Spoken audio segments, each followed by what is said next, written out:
สบายดีเนาะมื้อนี้เฮาสิมาปลูกผักบัวเนาะ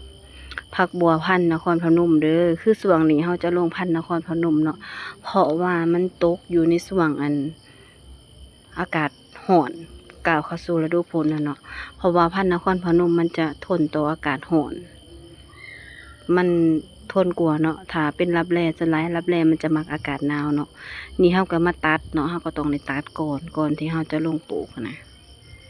เฮาต้องได้ตัดก่อนเนาะหัวผักบัวเฮาจะเจียนหัวมันแล้วก็ตัดปลายมันออกน้อยนึงเนาะเฮาก็ตัดเนาะอันเฮ็ดเกษตรนี่ก็สิว่ายากก็คือยากสิว่าง่ายก็คือง่ายแบบว่าคือเฮาเนาะเฮาเคยเฮ็ดคูปีเนาะเฮาเฮ็ดคูปีเฮ็ดอันนั้นปลูกผักขายนี่นะเฮาก็สิ้นแล้วก็ลึงหันนะ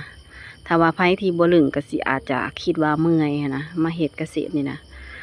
แต่ว่าเฮาลึงแล้วก็คือธรรมดาเนาะก็เป็นอิสระเนาะเขาเอิ้นว่าอาชีพอิสระ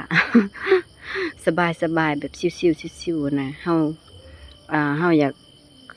แบบว่าเฮาอยากเฮ็ดหยังก็เฮ็ดหันนะตามใจเฮานะคือเฮาปลูกแล้วเนาะเฮาปลูกไปแล้วเฮาก็พักผ่อนก็ได้วันหอมเวลาใส่ปุ๋ยเฮาก็ใส่แบบนี้หันนะหอมเวลาใส่ปุ๋ยเฮาก็มาใส่นะมันก็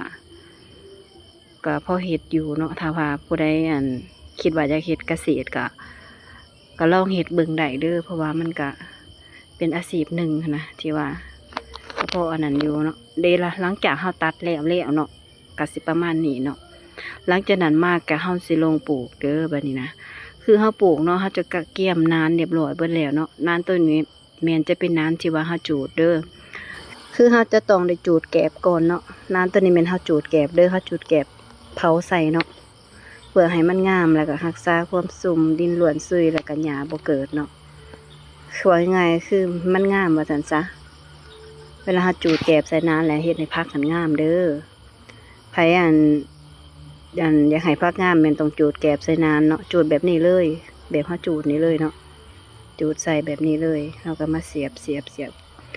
ผักบัวใส่เนาะมาปลูกผักหยังกะยาเนาะที่ว่าเฮาปลูกเขานะมันจะเห็นในผักเขางามเด้อเฮาจูดแกบนะ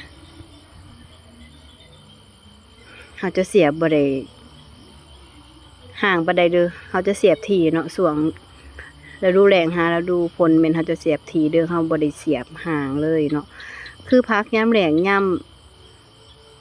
หนาวอย่างนี้ความงามมันโคตรแตกต่างกันเลยเนาะยามหนาวนี่โอ้ยงามแฮงแต่ก็บักไงบัดยามแหล่งหายามผลบ่แต่ก็เพราะฉะนั้นเฮาก็แม่นจะปลูกบ่ได้ห่างเนาะหลังจากจุดแล้วเฮาก็มาโห้ยแกบปกหนาจังซี่เพื่อให้ดินมันจึงบ่ผงเนาะเวลาฝนตก